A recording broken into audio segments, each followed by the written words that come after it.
de l'acropole de Chouch, parce qu'à côté, il y a le tombeau de Daniel, du prophète Daniel, qui a été islamisé. Et donc, c'est une profanation si les archéologues ils touchent au tombeau de Daniel.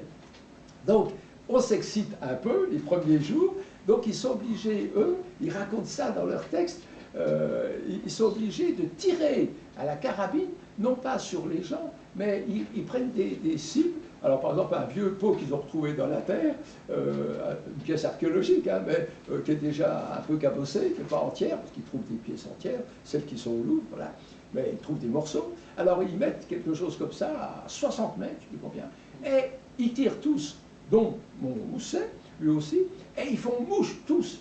Alors, les gars qui regardent, qui sont sur le chantier, ça les impressionne. Donc, pour asseoir leur autorité, ils sont obligés d'avoir ce type d'examen, de passage. Et puis, il y a des découvertes. Ils racontent ça aussi. Comment, en fouillant, ils tombent sur des nids de scorpions.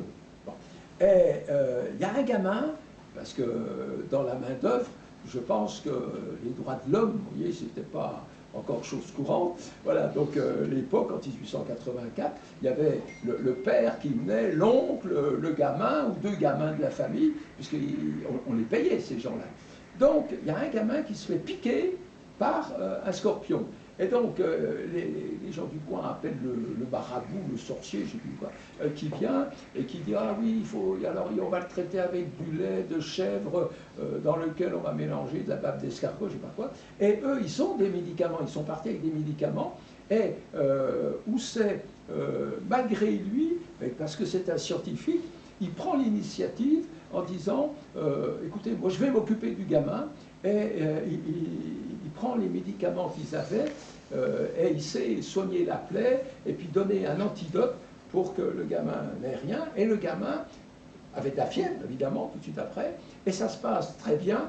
Alors là, stupéfaction, tout le monde dit « Oh là là, il y a un médecin dans le groupe », alors qu'il n'est pas médecin du tout, et il va devoir soigner, pendant le temps des fouilles, il va devoir soigner non seulement les fouilleurs, mais ils appellent leur famille qui viennent, et il va s'improviser malgré lui tout libre. Donc c'est vrai qu'en partant comme ça, il fallait aussi avoir plusieurs cordes à son arc. Enfin, c'était mieux. Bon, mais lui aussi, c'est sa personnalité, c'est quelqu'un d'ouvert. Et puis, il y a des soucis avec le gouverneur d'Estoul, parce que le gouverneur, il reçoit... Alors, l'argent pour payer, ils ne sont pas partis, si vous voulez, comme nous, quand... je me souviens, j'ai été nommé en Afghanistan, on m'avait dit, il faut partir avec de l'argent pour un an, un an de loyer d'avance pour payer l'Afghan pour l'appartement, acheter une voiture, enfin bref. Donc on avait tout en liquide, donc c'était hallucinant. Et parce qu'il n'y a pas de carte bleue, il n'y avait pas de système SWIFT. Et donc eux, ils ne partent pas avec l'argent. L'argent vient par l'ambassade de Téhéran, qui, avec le ministère iranien des Affaires étrangères, envoie l'argent par des gars à cheval à des foules chez le gouverneur. Et c'est le gouverneur qui est censé remettre, de temps en temps, quand les archéologues ont besoin d'argent, de leur remettre de l'avance de cet argent qui arrive du gouvernement français, mais par tous ses travers. Et puis, bah écoutez, je ne veux pas dire que la corruption est là, mais le gouverneur, il se fait des fois tirer l'oreille pour payer l'argent, enfin ce qu'il doit verser trimestriellement. Alors, on envoie Housset, parce que je pense qu'il doit avoir une bonne mine, celui-là, on envoie Housset auprès du gouverneur pour diplomatiquement faire en sorte qu'ils puissent quand même débloquer l'argent qu'ils attendent, parce qu'il faut, eux, qu'ils achètent enfin, pour se nourrir eux-mêmes, mais il faut aussi qu'ils nourrissent, je vous ai dit, parfois il y avait 1000 employés jour, donc vous voyez, ça représente une petite intendance quand même. Et c'est Housset qui va aller plusieurs fois, et qui, de ce fait, va se faire un copain du gouverneur, il va se lier avec ce gouverneur pendant ces 18 mois, c'est très intéressant. Et puis alors donc, il y a la pause du mois de mai, la chaleur arrive, les moustiques, parce que cette zone du Rouzestan, autour de Chouch, il y avait beaucoup de marécages encore, là où on faisait les plantations de canne à sucre, hein, notamment à l'époque, à côté du fleuve Karun, ce grand fleuve, l'un des plus grands du Sud, pas aujourd'hui en termes de volume d'eau, et c'est infesté de moustiques. Donc tous ceux qui sont passés là, ils se sont ramassés des fièvres à la suite de piqûres de moustiques. Et donc, Dieu Lafoy et sa femme, après ces 4 premiers mois de fouilles, disent, nous, on embarque tout dans des caisses au Louvre, on part sur Paris, et puis vous, les deux jeunes, là, Babin et Housset, eh bien, donc vous allez faire un tour pour repérer, pour les chantiers futurs, des sites possibles entre Chouch et vous irez jusqu'à Persépolis, parce que les Dieulafoy, dans leur premier voyage, ils étaient passés par Tartare et Djapchi, et ils avaient vu qu'il y avait des choses sûrement à faire. Donc là, on leur demandait de dessiner au-dessus des tombeaux qui sont à Narché Rostam, de dessiner les fresques qui sont là, de mesurer, ainsi de suite. Donc il y a toute une aventure où il raconte comment il trouve un entrepreneur, un petit artisan sur place pour faire des échafaudages, parce que les fresques de Narché Rostam, elles sont à, je ne sais plus combien, 16 mètres de haut.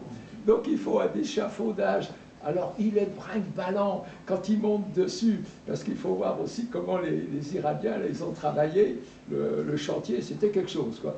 Alors je ne sais pas, ça a duré au moins 15 jours pour monter l'échafaudage, ils y allaient tous les jours, un jour il y avait quelqu'un, un autre jour il n'y avait personne, donc ils allaient chez l'artisan disant, hey, alors aujourd'hui, il en est où notre échafaudage? Ah oui, mais j'avais aussi la récolte du blé, enfin bref. Donc ils vont faire tout ça, et je vais vous lire des extraits de ce texte qui a été écrit, mais vraiment comme un roman d'aventure. Alors, ils partent du chantier. Il dit, le 17 au matin, c'est au mois de mai, le 17 au matin, nous sommes en selle. Je vous ai dit, ils vont passer leur vie à cheval. Il fallait encore peut-être une certaine constitution, parce qu'ils vont passer 18 mois, ils vont aller jusqu'à Téhéran, à cheval, aller et retour. Donc, je pense que, voilà, le breton, il n'avait pas trop l'habitude du cheval, parce que lui, c'était un fada de bicyclette, mais la bicyclette en 1880, quand il était jeune en Bretagne, qu'il venait de passer son bac, qu'il faisait beaucoup de vélo, c'était des tricycles, des fois avec des grosses roues, vous savez, une petite roue, des grosses roues, enfin 2 petites roues, une grosse roue, et donc là, il fait du cheval. Donc il dit, le 17 au matin, nous sommes en selle. Le matériel des fouilles que nous devons laisser à Disfoul. Alors, oui, parce qu'ils partent 6 mois, mais ils ne peuvent pas abandonner le chantier comme ça, parce qu'en 2 jours et demi, il n'y a plus rien. Alors, ils chargent tout sur des mulets, et ils vont tout mettre à l'abri chez le gouverneur à Disfoul. Donc, il dit, nous devons laisser à Disfoul, donc le matériel des fouilles a été chargé sur des mulets loués à des nomades. Notre chaouche algérien, oui, parce qu'ils ont, Messaoud Ben Azouz, ils ont pris un ancien harki algérien, puisque la France occupe l'Algérie depuis 1830, et ils l'ont pris, je ne sais pas, un peu comme garde du corps, enfin, il est parti de Paris avec lui, donc c'est lui qui les gardera, il va rester à Disfoul pendant les 5-6 mois tout seul, pour veiller au matériel. Le clair soleil, regardez un peu le style. Le clair soleil, le ciel bleu, l'air vif du matin, l'allure capricieuse des mulets et les joyeuses sonneries de leurs clochettes, tout contribue à nous rendre l'esprit alerte et gai. Cependant, nous retournons souvent la tête vers ces tumulus. Donc les tumulus, vous savez, ce sont les amas d'argile, comme ça, hein, qui dessinent comme des petites collines, dont la saillie est le seul accident de la plaine. Notre race, donc les Français, est si peu nomade que nous sommes déjà attachés à cette chétive installation de 3 mois, parce que ça fait 3 mois qu'ils sont arrivés, qu'ils fouillent. Nos tentes étaient de bien faibles abris, mais nous y trouvions chaque jour nos objets à leur place accoutumée. Nous regrettons ce rudiment de vie sédimentaire. Il nous est pénible de ne plus contempler du même point la plaine immense, barrée par la montagne d'un bleu léger aux crêtes blanches de neige. Donc ça, quand on est à Chouch, d'un côté, vous avez la vue qui va vers l'Irak, et c'est la plaine de la rivière Karen, notamment. Et puis quand vous regardez vers le nord, vous avez les monts Zagros, donc les premiers contreforts des monts Zagros, mais ça monte tout de suite très vite à 4000. Hein. Et donc, c'est pour ça qu'il décrit au mois de mai, évidemment, tous ces sommets sont encore enneigés jusqu'au mois de juin, à peu près. Oui, c'est à peu près ce que je vois quand j'y suis. Nous avons vu, alors ça, on est au mois de mai, typique du printemps du Nowruz iranien, comment les paysages de désert qui vont être grillés pendant l'été, en 15 jours, vont changer à partir de Nowruz de début avril. Donc ils sont début mai. Et il dit, nous avons vu les plantes verdir, croître, s'étouffer dans une lutte violente sur cette terre que les pluies diluviennes de janvier ont rafraîchi et que réchauffe un ardent soleil, puisque début mai, ça commence. Les grands chardons qui forment des massifs où chevaux et cavaliers disparaissent ont épuisé pour leur crue surprenante la dernière humidité du sol. Le soleil les a maintenant desséchés, parce que ça va très vite aussi, ça verdit très vite, mais ça sèche très vite, et rien ne va plus sortir de la terre jusqu'au printemps prochain. Dans les derniers temps de notre séjour à Chouch, la nuit, en tout point de l'horizon, s'élevaient de longues flammes. Le jour, des colonnes de fumée noire montaient péniblement du sol. Chaque année, grâce à l'extrême sécheresse, l'incendie s'étend ainsi sur d'immenses espaces. Les Arabes, puisque c'est un peuplement arabe, mais le feu